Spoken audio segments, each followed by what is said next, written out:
You know, people think that like places like the CIA and the DIA, all these intelligence organizations have, you know, a monopoly on information. They don't. They get their information from the real world too. You know, they do have access to you know, archives of information. They do have access to some amazing, you know, satellite data and stuff like that. But if you're smart and you take your time, you know where to look and you find patterns, you can pretty much put together all the same shit they can, kind of, you know. And that's what I did. And so when I pitched what I wanted to do, he said, come up and meet me tomorrow. And so I flew up to NASA, actually, NASA Ames, and had a 2-hour meeting there. And after 2 hours, that person says, he looks me in the eyes, I'm going to introduce you to someone else. And he did. And so I got on the phone with this person, and this person, you know, goes, I'm a skeptic. And then at the end of the conversation, he goes, fly out and see me. And so I did. And that's when things really started happening. So I fly out to this airport, and I sit at a table in a restaurant at the airport. No one's in there.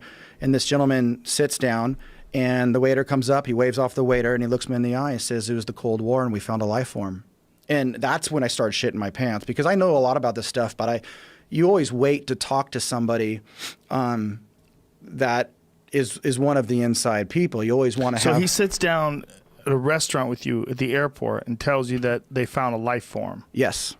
And during the Cold War? During the Cold War. And everything that they did and every decision they made at the time was because of the consciousness of the Cold War. And why has this guy decided to meet with you at an airport? Because the only way you meet with these people, the only way you ever would have anyone talk to you is if you can provide a service that they need. Mm-hmm. And my service was pretty interesting to them, because I said, look, you guys, you know, you struggle with saying disclosure. You want to tell everybody everything, which I don't think everyone should know everything. And then you say they can't handle it, so don't tell them anything, you know. And I'm like, there's a middle road there.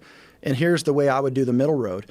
And it resonated with them, you know. And so we had a pretty epic conversation for like 2 hours. Why you? Like, why? What is it about what your message was? Because what your idea was that made them want to tell you some top secret shit that they've tried to keep away from the American people. Well, I mean, you take a guy who's like a big celebrity who's in a huge rock band like you, and you just say, hey, meet me in an airport. I'm going to tell you about a life form that we found during the Cold War, because you're famous or because you know things? No, because I have a service. So it's not, it sounds easy when you play it like that, but service? A service. Like, what can you do for them that they need help with? And what could you do? Communication.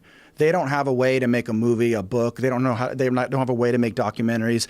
They don't have a way to go on a big show like this and communicate with young people. They don't do that, and nor should they. They look at, you got to look at what they're doing. So they look to you for a spokesperson role? I wouldn't say spokesperson role. Communication role? A communication role.